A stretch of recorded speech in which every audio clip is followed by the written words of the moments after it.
나오신 여러분들에게 주님의 은혜와 축복이 함께 하시기를 축원합니다. 오늘 올해 마지막 택시데이인데 여러분들 열심히 참여해 주셔서 감사합니다. 기사 아저씨들이 되게 좋아하세요.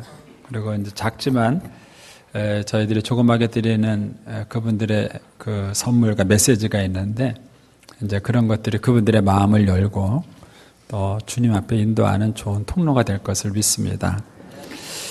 이 시간에 먼저 영상을 먼저 하나 보고 말씀을 나누도록 하겠습니다.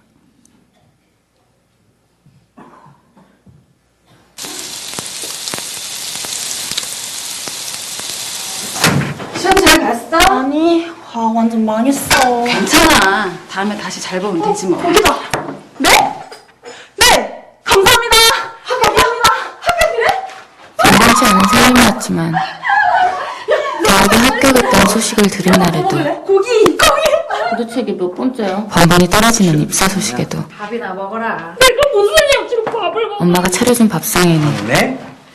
언제나 고기가 올라가 있었다. 맛있네. 엄마에게 고기 반찬은 어떤 의미였을까?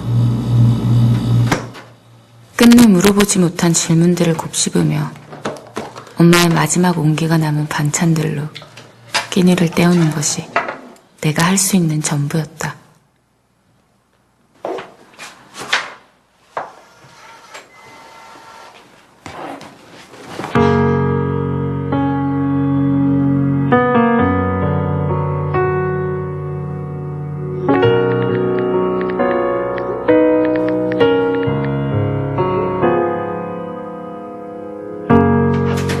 여보, 지금 뺐다며. 어디 맛있는 거 먹으러 갈까? 우리 데이트나 할까? 연차 쌓여서 지금 그런 건데 무슨 왜? 내가 맛집 안 하는데? 가자.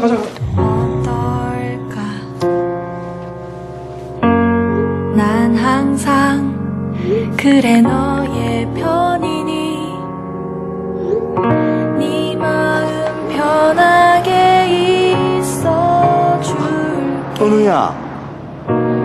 너와 걷는 이 순간은 나에겐 가장 큰 기쁨, 가장 큰 행복.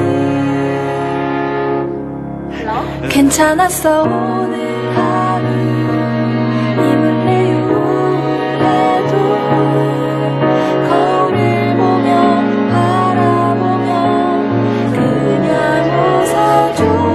괜찮았어 오늘 하루 걱정 마요 내일 하루 잘 될 거야 잘할 거야 너라면 할 수 있어.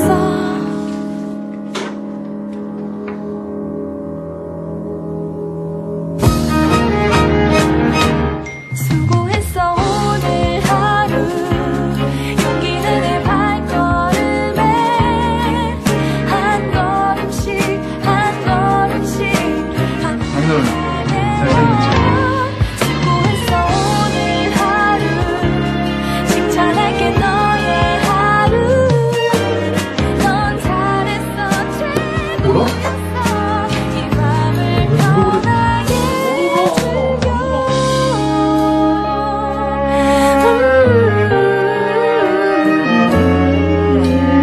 넌 잘했어 한참은 더 따뜻한 우리의 날들. 네, 롯데마트 광고 영상이에요. 요즘은 광고 영상도 워낙 잘 만들어가지고 뭐 광고하는 것 같으세요? 한우 광고입니다. 한우 고기를 먹으라고. 근데 저 영상에서 보면 이제 엄마의 사랑의 표현은 고기였습니다. 딸이 힘들고 어려울 때마다 또 축하할 일 있을 때마다 고기 반찬을 해주는 것이 엄마의 사랑의 표현이었습니다.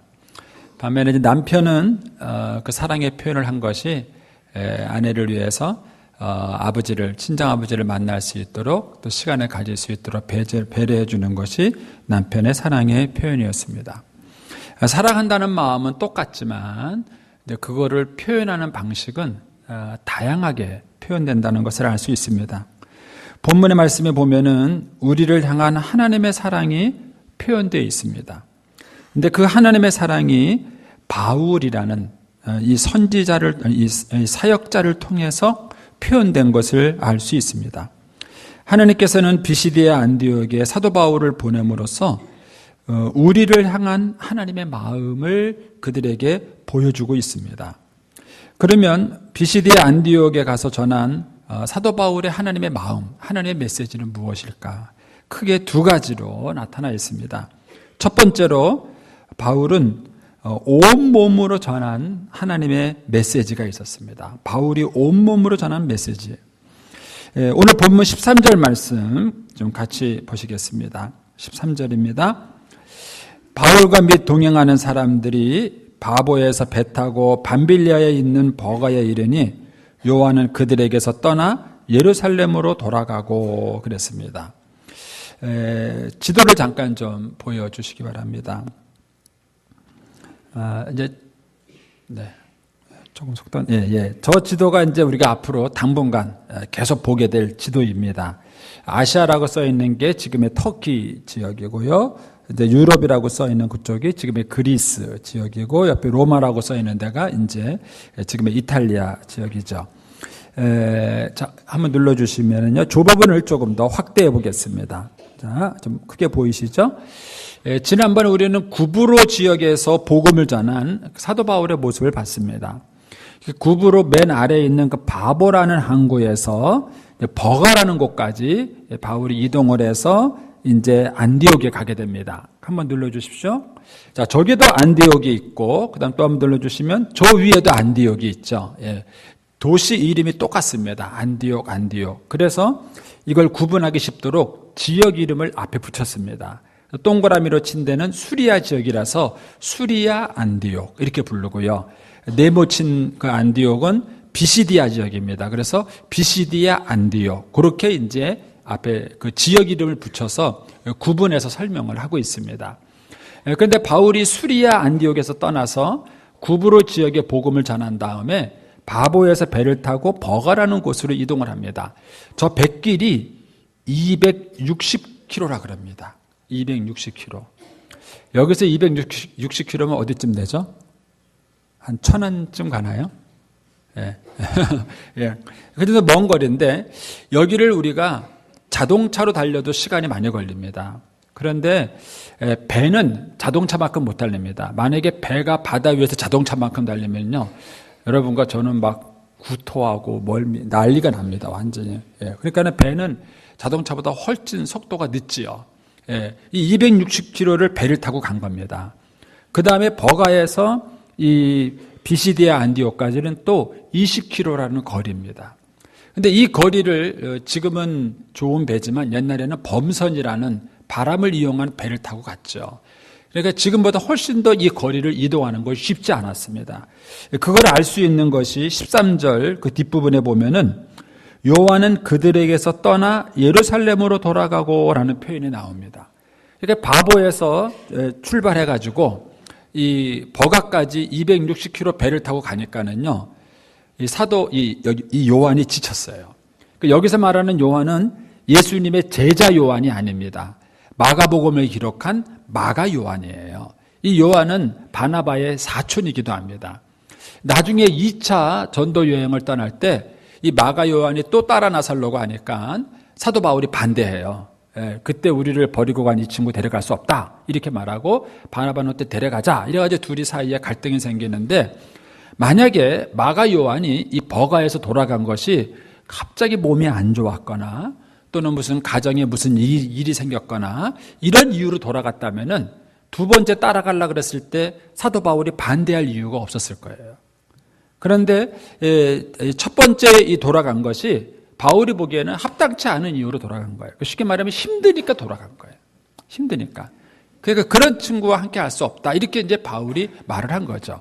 이걸 보면은 요한이 그들에게서 떠나 예루살렘으로 돌아갔다라는 이 표현을 보면은 이 바울과 바나바 일행이 이 선교 여행을 다니는 이 코스가 얼마나 힘들고 어려웠던 길이었는가라는 것을 우리가 추정해 볼 수 있습니다.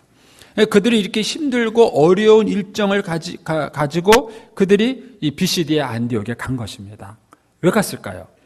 퀴즈입니다. 한우 사러. 아니겠죠? 예. 놀러 갔다. 애인 만나러 갔다.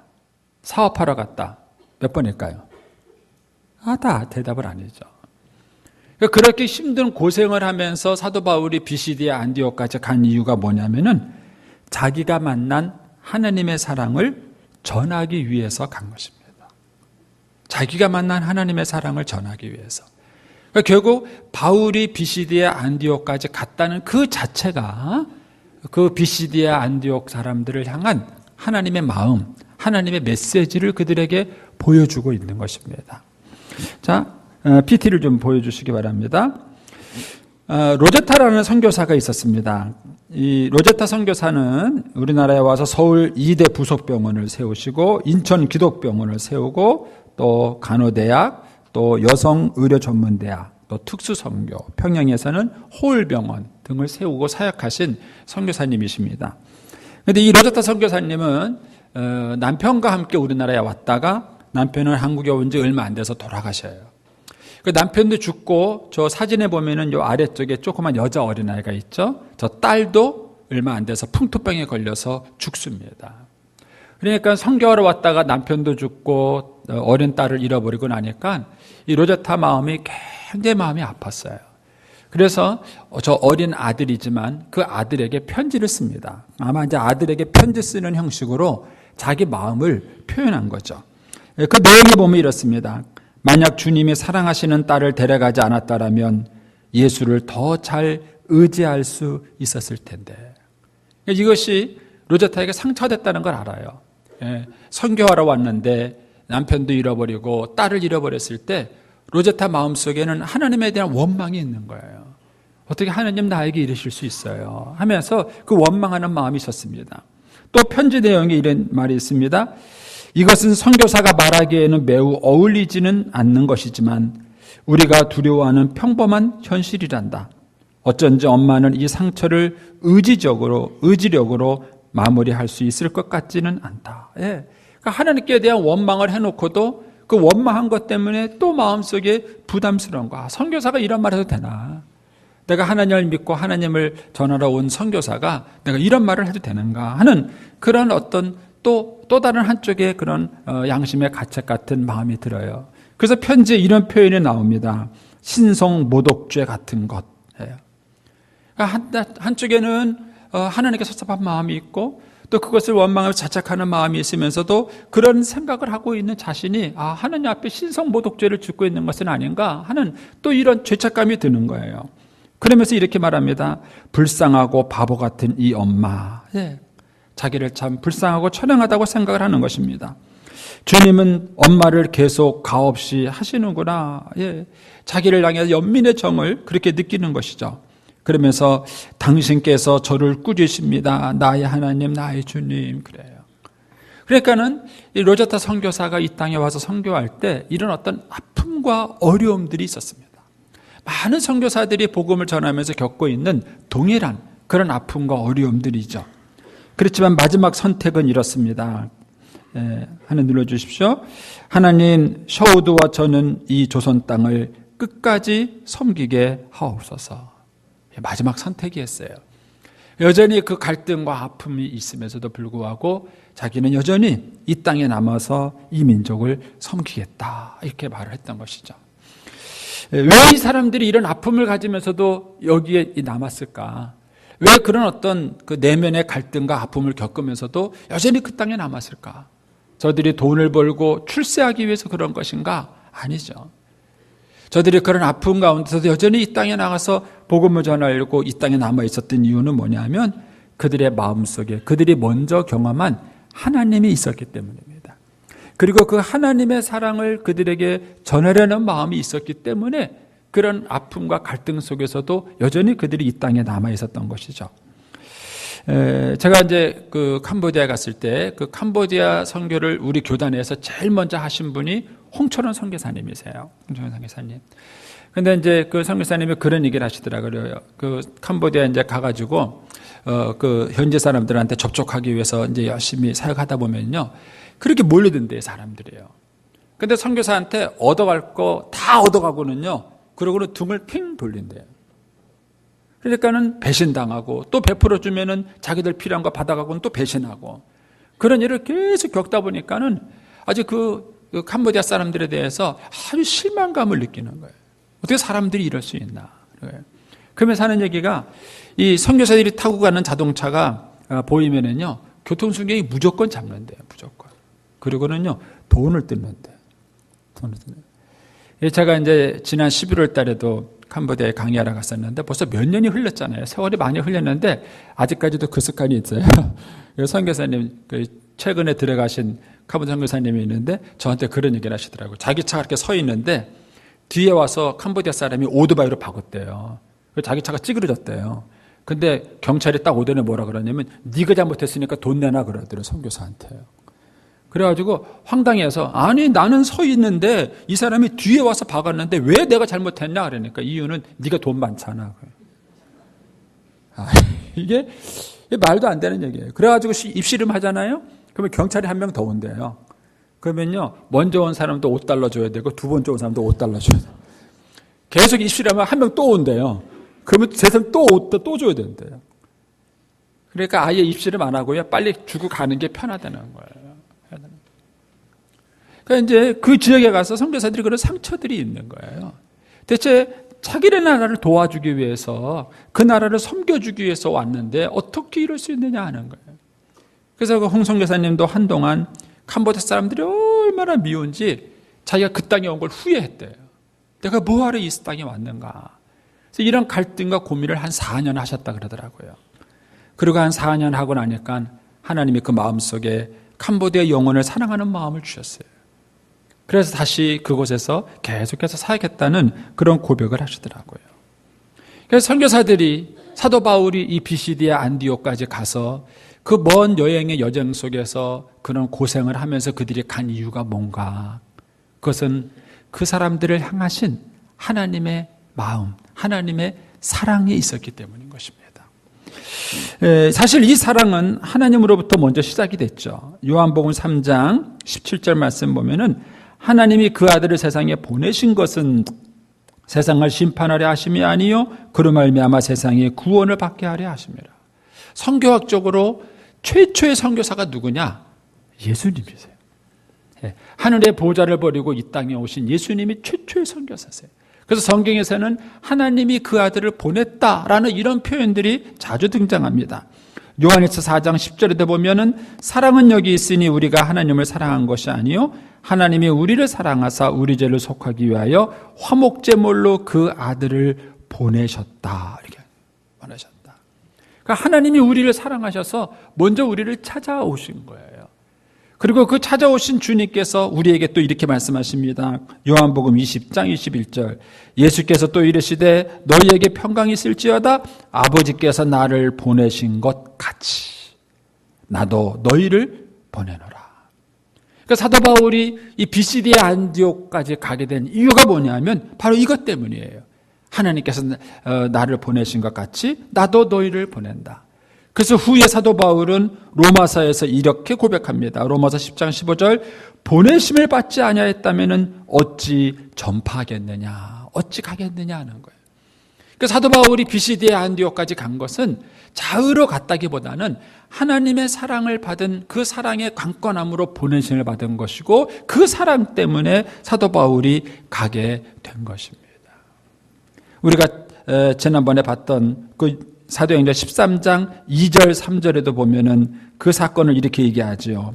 주를 섬겨 금식할 때에 성령이 이르시되 내가 불러시키는 일을 위하여 바나바와 사울을 따로 세우라 하시니 이에 금식하며 기도하고 두 사람에게 안수하여 보내니라 그랬습니다. 여러분 바울이 비시디아 안디옥에 간 것, 많은 선교사들이 이 땅에 온 것 그 자체가 하나의 메시지입니다. 하나님께서 우리를 사랑하신다는 이 조선 땅을 사랑하신다는 하나님의 메시지인 것입니다. 우리도 사랑을 표현한 법이 동일할 수 있습니다. 우리가 선교지에 물질로도 후원할 수 있고 또 다른 것으로도 후원할 수 있지만 가장 좋은 후원이 있다면 인재를 보내는 것입니다. 사람을 보내는 것. 그것이야말로 정말 가장 좋은 사랑의 나눔이요 선교의 방법인 것입니다. 두 번째로 이 비시디아 안디옥에서 전한 바울의 하나님의 메시지는 무엇이냐면 바로 말로 전한 메시지가 있었다는 것이죠. 첫 번째가 몸으로 전한 메시지라면 두 번째는 말로 전한 메시지입니다. 자, 이걸 좀 이해하기 위해서 오늘 본문 말씀을 좀 개관을 한번 해보겠습니다. 우리 젊으신 분들은 자기 성경책에 펜을 가지고 한번 표시를 해보시면 훨씬 더 이제 본문을 이해하기가 좋으실 거예요. 먼저 본문 13절, 14절은 바울이 바보에서 이 비시디아 안독까지 이동 경로에 대한 얘기입니다. 그리고 15절, 16절은 비시디아 안디옥에 가서 거기서 설교를 하게 된 그 과정이 바로 이제 15, 16절에 나오고요. 그 다음에 17절부터 41절까지가 바울의 설교입니다. 17절부터 41절까지가 바울의 설교고, 그 다음에 42절, 43절이 다음에 와서 또 우리에게 말씀을 전해달라라고 말한 설교 후에 에필로그가 42절, 43절에 기록되어 있습니다. 자, 그러면은 이 설교를 또 분석을 해보겠습니다. 설교 17절부터 41절을 제가 좀 분석을 해보겠습니다. 먼저 17절에서 23절까지 해서 바울은 구약 성경의 메시지를 요약합니다.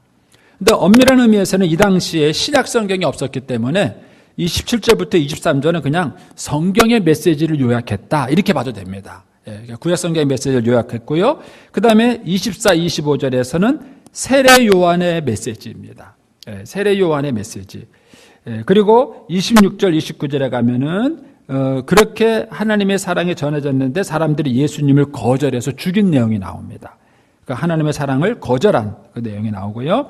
그 다음에 30절, 37절에 가서는 그럼에도 불구하고 그 예수가 참 구주다라는 사실을 하나님이, 예수님의 제자들이 또 사도 바울이 그들에게 증거하고 있다 하는 내용이 나옵니다. 그리고 이제 38절에서 41절이 이 설교의 결론, 이렇게 나옵니다. 자, 대충 그냥 여러분들이 연필로 표시만 해놓으셔도 나중에 좀 보실 때 도움이 되실 겁니다. 자, 그럼 사도 바울은 이 비시디아 안디옥에 가서 어떤 설교를 했느냐 하는 것입니다. 어떤 설교를 했는가? 그 설교 내용을 좀 살펴보면 먼저 17절입니다. 17절에 보면 사도 바울이 이 구약 성경, 이 성경에 있는 내용을 한 가지 주제로 사실은 꿰뚫어서 사도 바울이 요약하고 있습니다. 그게 뭐냐면 하나님의 사랑이에요. 하나님의 사랑. 자, 그걸 어떻게 정리하고 있는가? 17절 보겠습니다. 17절 보시면 이 이스라엘 백성의 하나님이, 그러니까 수식어를 빼면 하나님이 그런 겁니다. 이 하나님이 우리 조상들을 뭐 하시고? 택하시고 그랬습니다. 여러분, 하나님의 사랑의 첫 번째 특징은 뭐냐면 택하신 거예요. 먼저 하나님이 우리를 찾아오신 것입니다. 기독교 신앙의 특징이 그것입니다. 우리가 하나님을 택한 것이 아니에요. 하나님께서 우리를 택하신 것입니다. 아마 여러분 가운데는 여러분들이 예수 믿기로 선택했다고 생각하는 분들이 있을지 모르겠어요. 그러나 조금 생각해 보시면요, 여러분이 선택한 게 아니에요. 하나님께서 여러분을 먼저 선택하신 겁니다. 이렇게 목회를 하다 보면은요, 가족 구원이 되지 않아가지고 막 안타까운 마음으로 기도하는 분들이 많이 있어요. 그래서 뭐 어떻게든지 간에 그 믿지 않는 가족을 예수 믿게 하려고 막 아둥바둥대고 노력을 합니다. 그래가지고 드디어 이제 몇 년 만에 교회를 나와요. 그러면요, 그 사람 나올 때 자세가 뭐냐면 내가 나가준다, 이런 마음으로 나와요. 굉장히 뭐 큰 선심 쓰는 것처럼 그러고 나와요. 그리고는 또 자기가 예수를 믿어준다, 이렇게 생각을 해요. 천만의 말씀이에요. 그 사람이 그 한 걸음을 내딛게 하기 위해서, 그 사람이 그 한 번에 교회 나오기 위해서 그분을 위해서 기도해 주는 얼마나 많은 기도가 있었고, 그분을 권면하는 그 사랑의 손길들이 얼마나 많이 있었는지를 모릅니다. 그런데 그분이 아직 그걸 깨닫지 못하고 있을 뿐이에요. 지금도 우리가 밀양시를 위해서 매주 기도합니다. 밀양 사람들이 알까요? 모릅니다. 우리가 그들을 위해서 기도하고 있는 거 그들이 몰라요. 여러분, 하나님께서 먼저 여러분을 선택하시고 여러분을 이 교회로 부르신 것이지 내가 예수를 선택한 것이 아니에요. 하나님께서 이스라엘 백성을 찾아오셨어요. 그리고 많은 민족 가운데 이스라엘 민족을 선택하셔서 그 이스라엘 민족으로 하여금 제사장 나라가 되도록 하나님께서 만드신 거죠. 이게 하나님의 사랑의 첫 번째 표현이에요. 두 번째는 이렇게 나갑니다. 우리 조상들을 택하시고, 17절입니다. 택하시고 애굽 땅에서 나그네된 그 백성을 높여라는 말이 나옵니다. 높여. 그러니까 그러니까 하나님은 이스라엘 백성들을 높여주셨어요. 만약 하나님이 이스라엘 백성들을 애굽에서 구해내지 않았다면 지금 이스라엘 백성들은 뭐하고 있을까요? 애굽의 노예입니다. 애굽의 노예로 살다가 죽을 사람들이에요. 그런데 그들을 하나님께서 출애굽시켜서 그들을 위대한 민족으로 하나님이 높여주셨던 것입니다. 여러분, 우리가 잘 아는 성경 구절 로마서 5장 8절 말씀 여러분 잘 아시죠? 우리가 아직 죄인 되었을 때 그리스도께서 우리를 위하여 죽으심으로 하나님께서 우리에게 대한 자기의 사랑을 확증하셨느니라 그랬습니다. 자, 제가 노란색 글씨를 만들었는데 저 표현 대신에 다른 표현을 넣어볼 수 있겠어요? 우리가 아직 죄인 되었을 때에 라는 이 표현 대신에 여러분들이 한번 다른 표현을 한번 넣어보십시오. 저는 저 구절을 처음 깨닫고 은혜 받았을 때에 저 표현이 저한테는 그렇게 들렸어요. 내가 반에서 거꾸로 이동하고 아무도 나에게 관심을 갖지 않을 때에 어느 누구도 나에게 희망을 주지 않고 너 커서 뭐 될래 하면서 나에게 아무런 기대를 갖지 않았을 때에 내 스스로도 내가 낙심하고 좌절해서 내 자신에게 대한 아무런 기대를 갖고 있지 않았을 때에 저는 마치 저 구절이 그렇게 들렸어요.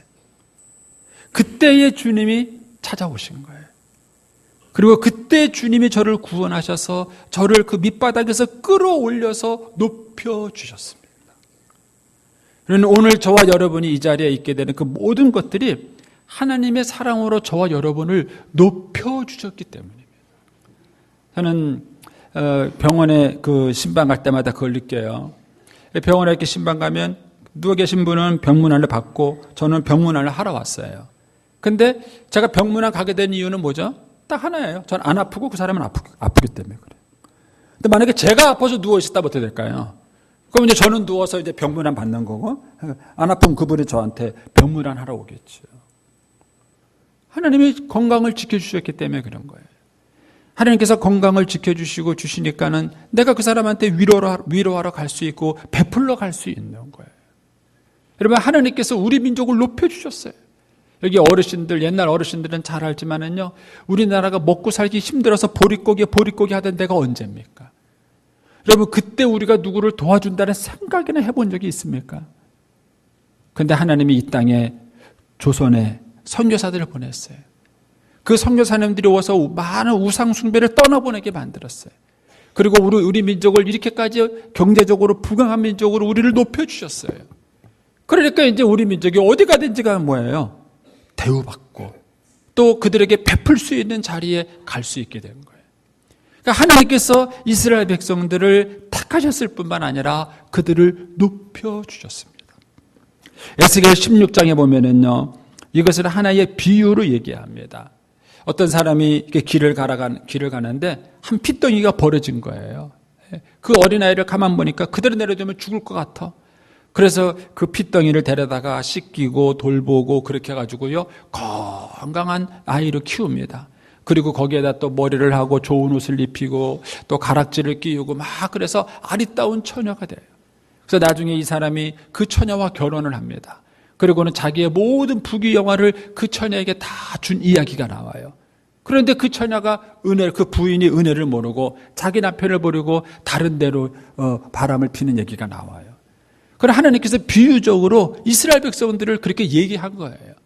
하나님께서 이스라엘 백성을 처음 만났을 때가 길바닥에 버려진 핏덩이 같은 그런 존재였어요. 근데 그런 존재를 하나님이 돌보시고 다듬으셔서 그를 높여주신 거예요. 아름다운 사람으로, 존귀한 사람으로 그를 높여주신 것입니다. 그런데 그것을 그들이 잊어버렸던 것이죠. 여러분, 하나님의 사랑은 우리를 택하실 뿐만 아니라 우리를 높여주시는 것으로 나타납니다. 17절 말씀 다시 보겠습니다. 애굽 땅에서 나그네된 그 백성을 높이고 그 다음에 어떻게 하셨습니까? 큰 권능으로 그들을 인도하여 내셨어요. 큰 권능으로 그들을 인도하여 내셨습니다. 홍해 바다를 가르시고 광야 40년 동안 그들의 길을 인도하시고 삶을 살아가는 모르는 그들에게 율법을 주셔서 삶의 규범도 만들어주시고 그들에게 제사제들을 통해서 하나님과 더불어 가까이 할 수 있는 믿음의 교제를 만들어 주셨습니다. 아마 여러분도 여러분의 삶을 가만히 믿음의 눈으로 뒤돌아보면 하나님께서 여러분들의 삶을 순간순간 여기까지 인도해 주셨던 그 인도하심의 손길을 볼 수 있을 것입니다. 이것이 하나님의 사랑이에요. 하나님은 높이실 뿐만 아니라 우리를 또 인도해 주십니다. 18절 말씀입니다. 광야에서 40년간 그들의 소행을 참으시고 그랬습니다. 40년 동안 그들이 하나님께 얼마나 많은 불순종을 저지르고 대적을 합니까? 그런데 하나님은 그것은 길이 참으시고 또 참으셨습니다. 참 재밌는 게요. 거기 보면은 19절에 그런 표현이 나오죠. 가나안 땅 7속을 멸하사 그 땅을 기업으로 주기까지 약 450년간이라. 하나님은 40년뿐만 아니라 450년간을 참으신 거예요. 450년간을. 그리고 거기 이렇게 말씀하십니다. 가나안 땅 7족속을 멸하사. 여러분, 이스라엘 땅에 가나안 땅을 정복할 때 그들의 힘으로 정복한 게 아니에요. 하나님께서 여리고성을 무너뜨리고, 그리고 가나안 족속과 싸우기 위해 때로는 태양을 멈추게 해주시고, 그렇게 해서 하나님이 그들이 그 땅을 차지할 수 있도록 그 땅을 기업으로 주시기까지 하나님께서 그들을 축복해 주셨습니다. 20절에 가면은 그 후에 선지자 사무엘까지 사사를 주셨습니다. 그들에게 좋은 지도자를 줘서 위기 때마다 그들이 그 위기를 극복해 나갈 수 있도록 하나님이 도와줬습니다. 왕을 구할 때는 하나님께서 그들에게 왕까지 주셨습니다. 이것이 사도 바울이 요약한 구약성경의 핵심 메시지예요. 이렇게 하나님이 너희들을 사랑하셨다. 이 사랑을 가지고 하나님께서 너희들을 인도하셔서 여기까지 인도해 주셨다. 그런데 그 하나님이 마지막에 우리에게 보내주신 구원자가 누구냐? 그분이 바로 예수 그리스도다. 이런 거예요. 그분이 바로 예수 그리스도다. 그래서 그 예수 그리스도야말로 하나님의 사랑의 요약판이에요. 하나님의 사랑을, 하나님의 마음을 가장 함축적으로 요약한 분이 바로 예수 그리스도였던 것입니다. 그런데 공교롭게도 이스라엘 백성들은 바로 이 예수님을 거절했습니다. 사도행전 13장 오늘 본문 26절 보십시오. 형제들아, 아브라함의 후손과 너희 중 하나님을 경외하는 사람들아, 이 구원의 말씀을 우리에게 보내셨거늘 예루살렘에 사는 자들과 그들 관리들이 예수와 및 안식일마다 외우는 바 선지자들의 말을 알지 못함으로 그랬습니다. 매일 성경을 보면서도, 성경을 외우면서도 그들은 지식적으로만 알았지 하나님의 사랑을 느끼지도 깨닫지도 못했던 것입니다. 그래서 하나님의 사랑을 배척했던 거예요. 그리고 여전히 하나님의 사랑 바깥에서 그들이 고생하고 있습니다. 제가 학교 다닐 때 배우면서 그 하이데거라는 철학자를 배운 적이 있는데, 그 하이데거라는 철학자가 인간을 뭐라고 표현했냐면은 피투성이다 이렇게 표현했어요. 저는 항상 교수님들 말이 어려워요. 피투성, 피범벅이 됐다 뭐 이런 뜻이 아니라 던져진 존재다. 이런 던져진 존재다. 인간이란 뭐냐? 그냥 던져진 존재다. 여러분, 철학자가 아주 고민해서 내린 결론이 겨우 그거예요. 인생이란 뭐냐? 그냥 이 세상에 그냥 툭 던져진 정말 외롭고 쓸쓸한 그런 존재다라고 얘기했다는 것입니다. 여러분 자신을 그렇게 생각하십니까? 성경은 그렇게 말하지 않습니다. 인간은 던져진 존재가 아니에요. 우연히 태어난 존재가 아니에요. 하나님의 사랑과 계획과 돌보심 가운데 태어나고 여전히 그 하나님께서 관심을 가지시고 이끌어주시는 그런 존재라고 성경은 말하고 있습니다. 우리가 믿음으로 이 예수 그리스도를 받아들이지 않는다면 우리는 이 사랑을 여전히 깨닫지 못하고 이 사랑이 있음에도 불구하고 우리는 사랑 바깥에서 외롭게 살아갈 수밖에 없습니다. 히브리서 4장 1절에 이런 말씀이 있습니다. 그러므로 우리는 두려워할지니 그의 안식에 들어갈 약속이 남아있을지라도 너희 중에는 혹 이르지 못할 자가 있을까 함이라. 그들과 같이 우리도 복음 전함을 받은 자이나 들은 바 그 말씀이 그들에게 유익하지 못한 것은 듣는 자가 믿음과 결부시키지 아니함이라. 여러분, 저와 여러분의 하나님의 이 성경 말씀을 볼 때에 단순히 그것을 그냥 글로 보는 것이 아니라 그 속에 담겨진 하나님의 사랑을 느낄 수 있게 되기를 축원합니다. 리차드 범브란트라는 목사님이 이렇게 동화처럼 쓴 이야기가 있어요. 거기 보면 이런 재미있는 이야기가 있습니다. 어느 어머님에게 그 탕자 같은 아들이 하나 있었는데 늘 집에서 말썽을 피우다가 어느 날 집을 나갔어요. 그러고는 이제 막 방탕을 하다가 이제 집 생각이 나서 이 아들이 밤 이제 집에 돌아옵니다. 도착할 때가 밤 늦은 시간이었는데 대문이 활짝 열려 있고 집에 불이 켜져 있는 거예요. 어머님이 주무시나? 그러니까 아직도 안 주무시나? 하고 들어가 보니까는 어머님이 주무시는 근데 문도 활짝 열어놓고 방에 불도 안 끄고 있는 거예요. 그러니까 어머님 왜 대문을 열어놓으셨어요? 그거 왜 불은 안 끄고 주무세요? 이렇게 얘기했습니다. 그러자 그 어머님이 이렇게 얘기했습니다.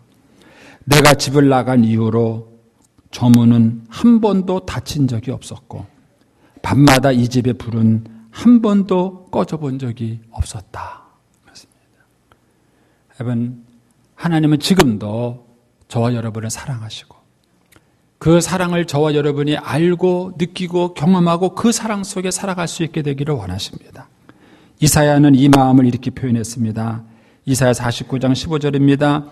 여호와는 어찌 그 젖먹는 자식을 잊겠으며 자기 태에서 난 아들을 긍휼히 여기지 않겠느냐. 그들은 혹시 잊을지라도 나는 너를 잊지 아니할 것이라. 내가 너를 내 손바닥에 새겼다. 여러분, 이 한 해를 마무리하면서 여러분들이 지난 한 해 동안 뭘 느끼십니까? 지난 한 해를 살아서 여기까지 오셨으면서 지난 한 해 동안 하나님께서 여러분을 사랑하시고 돌보신 그 사랑의 손길을 느끼셨습니까? 아니면 하이데거처럼 나는 이 세상에 버려진 존재요, 혼자요, 아무도 날 돌보지 못하는 쓸쓸한 존재로 여러분 자신을 생각하십니까? 이 한 해가 넘어가기 전에 저는 여러분들이 이 하나님의 사랑의 메시지를 들을 수 있게 되기를 바랍니다. 어떤 분이 성경에 있는 말씀만 가지고 하나님의 러브레터라는 재미있는 영상을 하나 만들었습니다.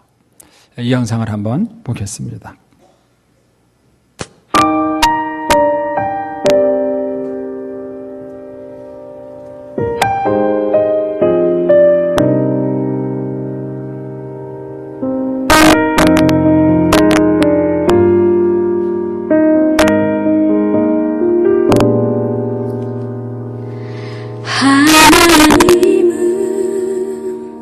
너를 만드신 분, 너를 가장 많이 알고 계시며, 하나님은 너를 만드신 분, 너를 가장 깊이 이해하신단다.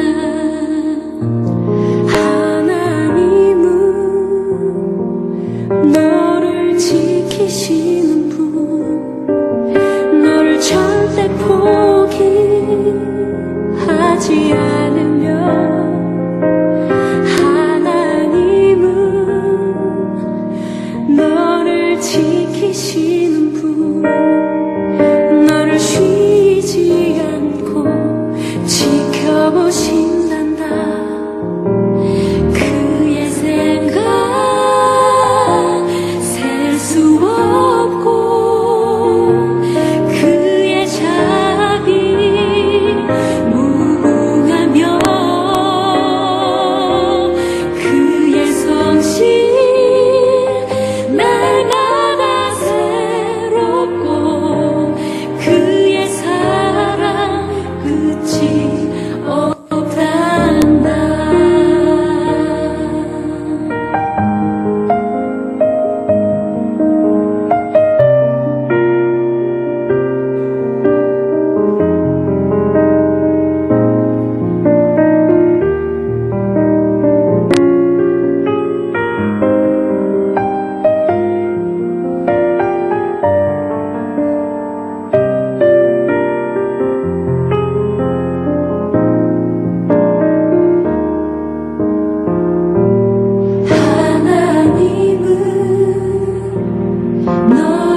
같이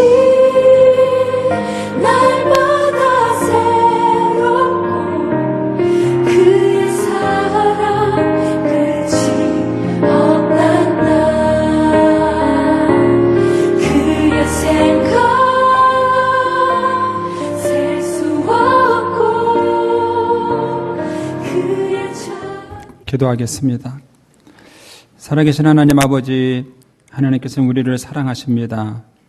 선교사들을 통하여 또 많은 주의 종들을 통하여 주님께서는 그 사랑의 마음을 표현하시고 또 우리에게 주시는 하나님의 말씀을 통하여 하나님께서 그 사랑의 편지를 우리에게 보내십니다. 성령님이 저희들을 도우셔서 이 하나님의 사랑을 볼 수 있게 하시고 느낄 수 있게 하시고 우리의 삶 속에서 경험되어지어서 이제는 홀로 외로이 서 있는 존재가 아니라 나에게 하나님의 사랑과 은혜가 있음을 알고 하나님과 더불어 동행하는 저희들의 삶이 되게 하여 주시옵소서. 예수님의 이름으로 기도 올려옵나이다. 아멘.